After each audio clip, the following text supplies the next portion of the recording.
দর্শক, স্বাগত জানাচ্ছি ত্রয়োদশ জাতীয় সংসদ নির্বাচন উপলক্ষে বিটিভি নিউজের বিশেষ আয়োজন নির্বাচনী আলাপে। আপনাদের সঙ্গে আছি আমি আফরিন জাহান। আসন্ন ত্রয়োদশ জাতীয় সংসদ নির্বাচন উপলক্ষে বিশ্বের ২৬টি দেশের ৭টি আন্তর্জাতিক পর্যবেক্ষক সংস্থা কাজ করবে। এর মধ্যে অন্যতম ইউরোপিয়ান ইউনিয়ন অবজারভেশন মিশন। দর্শক, আজ আমরা কথা বলবো ইউরোপিয়ান ইউনিয়ন অবজারভেশন মিশনের প্রধান ইভার সিজাপচের সঙ্গে।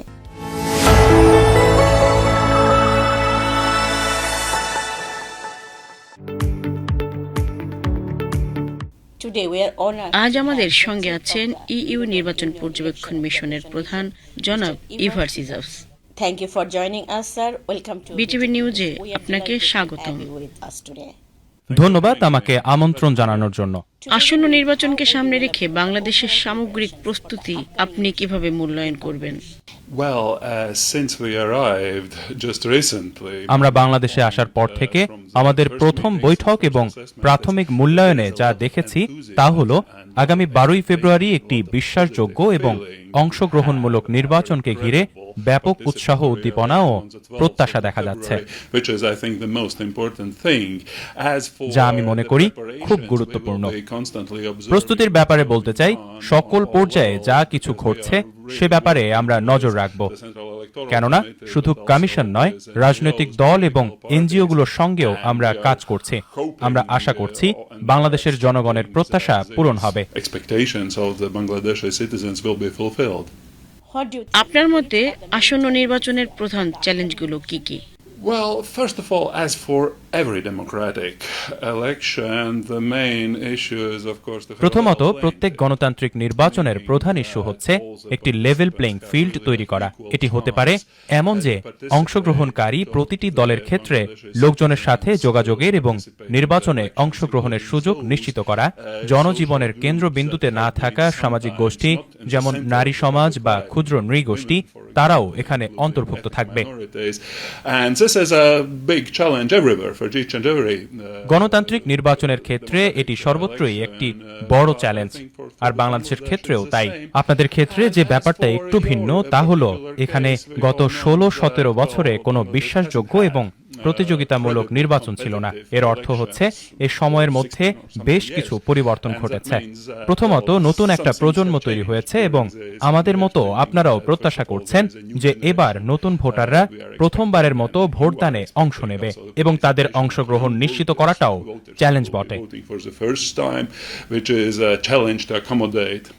এছাড়া গত 16 বছরের বেশি সময়ের মধ্যে গণমাধ্যমেও পরিবর্তন ঘটেছে। বিশেষ করে সামাজিক যোগাযোগ মাধ্যম সর্বত্র নির্বাচনকে প্রভাবিত করছে। সে অর্থে আমি মনে করি এবারের চ্যালেঞ্জগুলো সারা বিশ্বের প্রায় অনুরূপ। গণতন্ত্রকে শক্তিশালী করতে নিরপেক্ষ নির্বাচন পর্যবেক্ষণ কতটা গুরুত্বপূর্ণ?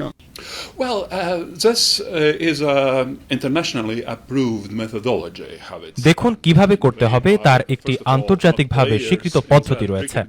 প্রথমত, আমরা ক্রিকেটারদের মতো কোনো খেলোয়াড় নই, আমরা কেবলই পর্যবেক্ষক। আমাদের মূল সুপারিশ এবং মূল্যায়ন থাকবে নির্বাচনের পরে। আমি মনে করি ইউরোপীয় ইউনিয়ন হোক বা যারাই হোক, বাইরের কোনো পক্ষ এদেশের রাজনৈতিক পরিমণ্ডলে নাক গলালে তা বাংলাদেশের স্বার্থ রক্ষা করবে না। সেগুলো বাংলাদেশের জনগণই নির্ধারণ করবে। তাই আমরা যেটা পর্যবেক্ষণ করছি সেটা হলো প্রক্রিয়াগত দিক, যেমন কতটা অংশগ্রহণমূলক হতে যাচ্ছে 12ই ফেব্রুয়ারির নির্বাচন ও ভোট গ্রহণ, ভোটারদের রেজিস্ট্রেশন, প্রার্থীদের রেজিস্ট্রেশন, এগুলোর ক্ষেত্রে কি ঘটছে বা নির্বাচন কমিশন কিভাবে কাজ করছে। মূলত এসব ইস্যু নিয়ে আমাদের পর্যবেক্ষণ পরিচালিত হবে।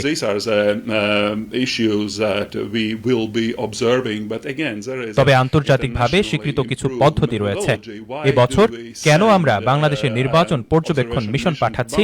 প্রথমত, বাংলাদেশের জন্য এটি খুব গুরুত্বপূর্ণ একটি নির্বাচন এবং দ্বিতীয়ত, সত্যি কথা বলতে গেলে এবছর বাংলাদেশ এক গুরুত্বপূর্ণ অংশীদার, বিশেষ করে বিশ্বের চারদিকে যা কিছু ঘটছে এবং চারপাশের টালমাটাল পরিস্থিতির প্রেক্ষাপটে আমাদের নির্ভরযোগ্য গণতান্ত্রিক অংশীদার প্রয়োজন। এই অঞ্চলে বিশেষ করে বাংলাদেশের সঙ্গে কাজ করার ক্ষেত্রে যথেষ্ট অর্থনৈতিক সম্ভাবনা রয়েছে। সুষ্ঠু ও বিশ্বাসযোগ্য নির্বাচন নিশ্চিত করতে প্রযুক্তি ও স্বচ্ছতার ভূমিকা আপনি কিভাবে দেখছেন? Well, technology is of course the big thing. দেখুন, প্রযুক্তি অবশ্যই একটি বড় বিষয়, বিশেষ করে সামাজিক গণমাধ্যম তথ্য প্রবাহের অবকাঠামোকে বদলে দিয়েছে।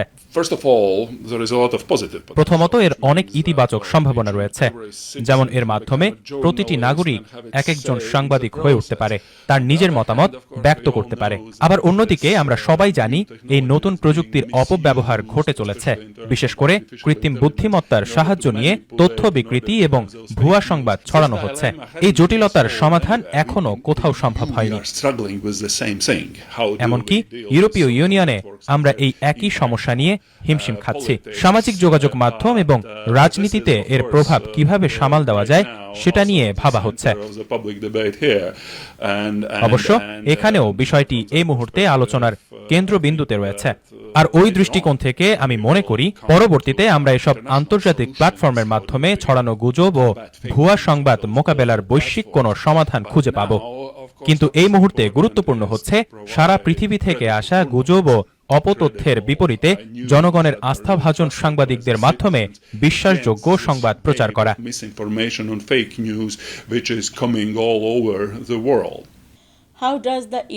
2026 সালের নির্বাচনের সংবাদ সংগ্রহে গণমাধ্যমের ভূমিকা নিয়ে ইউরোপিয়ান ইউনিয়নের দৃষ্টিভঙ্গি কি?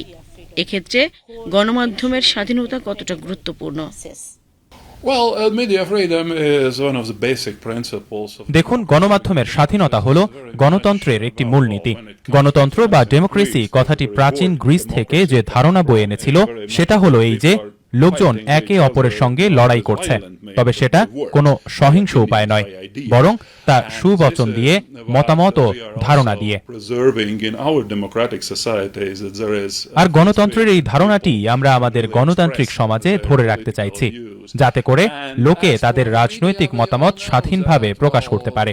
আর গণমাধ্যমের কথা যদি বলি, তাহলে দেখুন, মিডিয়া কিন্তু একটি পরিবর্তনের মধ্য দিয়ে যাচ্ছে। অবশ্য প্রথাগত মিডিয়া তো আছেই, আর আমি মনে করি প্রতিটি গণতান্ত্রিক সমাজে সরকারি গণমাধ্যমের ভূমিকা ক্রমশ আরও বেশি গুরুত্বপূর্ণ হয়ে উঠছে, কেননা সঠিক তথ্য পাওয়ার ক্ষেত্রে আপনি সবসময় বেসরকারি গণমাধ্যমের উপর নির্ভর করতে পারবেন না। এটা একটা পয়েন্ট। আর আগে যেমনটা বলেছি, সোশ্যাল মিডিয়া বা সামাজিক যোগাযোগ মাধ্যমের উপর একটা নিয়ন্ত্রণ থাকা দরকার, যাতে করে লোকে ভিন্ন মতটাও জানতে পারে। দেখুন, ব্যাপারটা খুবই গুরুত্বপূর্ণ, কারণ গণতন্ত্রের ধারণা কেবল রাষ্ট্রবিজ্ঞানের ক্লাসে শেখানো বইয়ের সংজ্ঞায় আবদ্ধ নয়। গণতন্ত্র হল জনজীবনে আপনার বাক স্বাধীনতার, চিন্তার এবং অংশগ্রহণের স্বাধীনতার চেয়েও বেশি কিছু।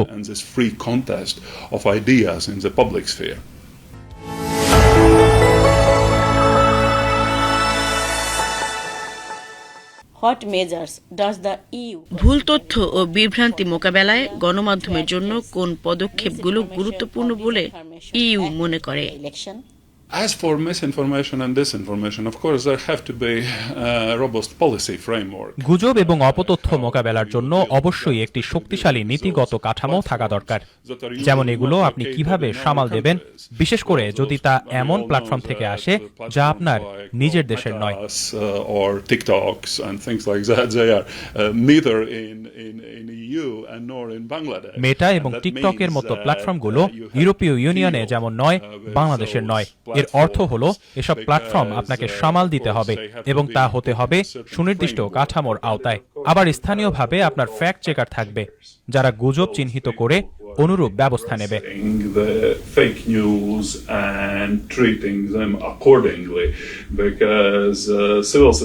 বর্তমান সুশীল সমাজে ব্যবহৃত ক্রমবর্ধমান ইন্টারনেট জগতে একদল লোক তথ্য বিকৃতির হীন উদ্দেশ্যে কাজ করছে।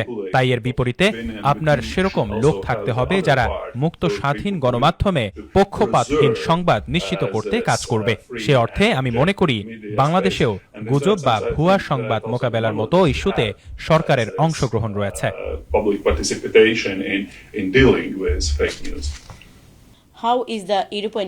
নির্বাচনকালীন সময়ে জনমত গঠনে সামাজিক যোগাযোগ মাধ্যমের প্রভাব ইইউ কিভাবে দেখছে? Election period.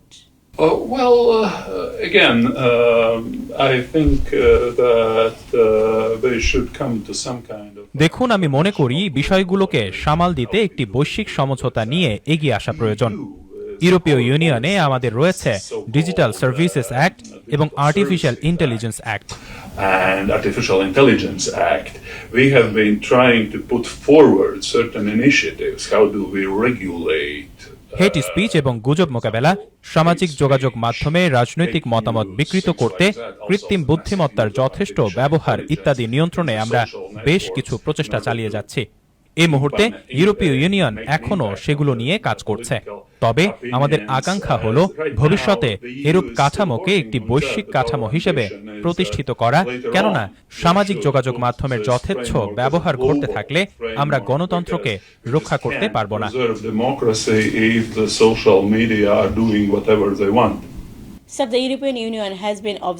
ইইউ বাংলাদেশে নির্বাচন পর্যবেক্ষণ করছে। এই ধারাবাহিকতায় 2026 সালের নির্বাচনকে ইইউ কিভাবে দেখছে? Well, first of all, we all know that 2024 has been... দেখুন, প্রথমত আমরা জানি যে 2024 ছিল বাংলাদেশের ইতিহাসের এক পট পরিবর্তনের অধ্যায়। আমরা এই প্রক্রিয়াগুলোকে গভীরভাবে পর্যবেক্ষণ করে এসেছি এবং নির্বাচন অভিমুখে প্রফেসর ইউনূসের নেতৃত্বে অন্তর্বর্তী সরকারের বিভিন্ন পদক্ষেপও আমরা পর্যবেক্ষণ করছি। এবং নির্বাচন যে একটা সামনে আছে এবং প্রত্যাশিতভাবে সেটা খুব শান্তিপূর্ণ ও বিশ্বাসযোগ্য উপায়ে অনুষ্ঠিত হবে, এ ব্যাপারটা আমাদের জন্য যথেষ্ট কৌতূহলের বিষয়। কেন? কারণ আবারও বলি, বাংলাদেশ এই অঞ্চলের এক গুরুত্বপূর্ণ অংশীদার, আর এ কারণে আমরা নতুন সরকারের প্রতীক্ষায় রয়েছি। যে দলই নির্বাচনে জয়লাভ করুক, তাদের সঙ্গে আমাদের একত্রে কাজ করা অব্যাহত থাকবে, যাতে করে আমরা বিনিয়োগ প্রসারে অংশীদারিত্ব ও সহযোগিতা চুক্তি সম্পাদন করতে পারি। আমি মনে করি সেটা হবে উভয় পক্ষের জন্য লাভজনক অবস্থান। তাই আমরা যেটা দেখার প্রতীক্ষায় রয়েছি সেটা হচ্ছে একটা ভালো, বিশ্বাসযোগ্য এবং অংশগ্রহণমূলক নির্বাচন। Good and credible and participatory expression of the Bangladeshis' will in their elections in those democratic যা হবে বাংলাদেশের জনগণের আকাঙ্ক্ষার প্রতিফলন। এরপর নতুন সরকার তথা নতুন সংসদের মতো গণতান্ত্রিক প্রতিষ্ঠান বৈশ্বিক যাবতীয় ইস্যুতে বাংলাদেশের জনগণের আকাঙ্ক্ষার প্রতিনিধিত্ব করবে এবং জলবায়ু পরিবর্তন বা প্রযুক্তিগত পরিবর্তনের মতো বিষয়াদি নিয়ে আমাদের সঙ্গে কাজ করবে। সে অর্থে আমরা এটাকে খুব গুরুত্ব সহকারে নিচ্ছি, আর সে কারণে এটা আমার জন্য এবং আমার টিমের জন্য এক বড় দায়িত্ব, যারা এখানে অবস্থান করে নির্বাচনের ফলাফল পর্যন্ত প্রতিনিয়ত পর্যবেক্ষণ কাজে নিয়োজিত থাকব। এমনকি নির্বাচনের পরে কি ঘটে তার উপরও আমরা নজর রাখব, যাতে করে গণতান্ত্রিক অগ্রগতি অব্যাহত থাকে। কেননা গণতান্ত্রিক প্রক্রিয়ায় রাতারাতি কোনো অলৌকিক ঘটনা আমরা প্রত্যাশা করি না। আসলে আমরা যেটা দেখতে চাইব সেটা হলো দেশটাকে সামনের দিকে এগিয়ে নিতে জনগণের প্রত্যাশা যথাযথভাবে পূরণে গণতান্ত্রিক প্রক্রিয়া কাজ করছে কিনা। আসন্ন নির্বাচনকে সামনে রেখে বাংলাদেশের জন্য আপনার পরামর্শ কি থাকবে? First of all, our real recommendations and our real suggestions for the policy. প্রথমত, আমাদের বাস্তবিক যে কোনো সুপারিশ বা পরামর্শ আসবে নির্বাচনের পরে। সে অর্থে আমাদের আসলে ওই সময় পর্যন্ত অপেক্ষা করতে হবে, কেননা আমাদের এসব পরামর্শ হতে হবে বাস্তব ভিত্তিক। যা কিছু ঘটছে তা গভীরভাবে পর্যবেক্ষণের পরেই তা বলা যাবে। তবে এখনকার পরামর্শ যদি জানতে চান, তাহলে প্রথমত বলবো, আমাদের পর্যবেক্ষণ কাজ চলছে আপনাদের নিজস্ব আইনের ভিত্তিতে, অর্থাৎ বাংলাদেশী আইনের ভিত্তিতে। সে অর্থে আমরা একরকম মানদণ্ডই চাই, অর্থাৎ বৈশ্বিক কোনো ব্যবস্থায় নয়, বরং আপনাদের নিজস্ব আইনের মাপকাঠিতে। বাংলাদেশের জনগণের প্রতি আমার পরামর্শ হচ্ছে, আপনারা নির্বাচনে অংশ নিন, কারণ এটা হচ্ছে গণতন্ত্রের সেই মৌলিক সুযোগ যা পৃথিবীর অনেক দেশেই অনুপস্থিত। নির্বাচনে অংশ নিয়ে আপনারা দেশের ভবিষ্যৎ এবং নিজেদের জীবন গড়তে স্বাধীনভাবে নিজেদের পছন্দ তুলে ধরতে পারেন। সেই অর্থে ইউরোপ এবং বাংলাদেশ উভয় স্থানে আমাদের গণতান্ত্রিক চর্চার যে সুযোগটা রয়েছে তাকে আমরা সাধুবাদ জানাই এবং সময় মতো কাজে লাগাই।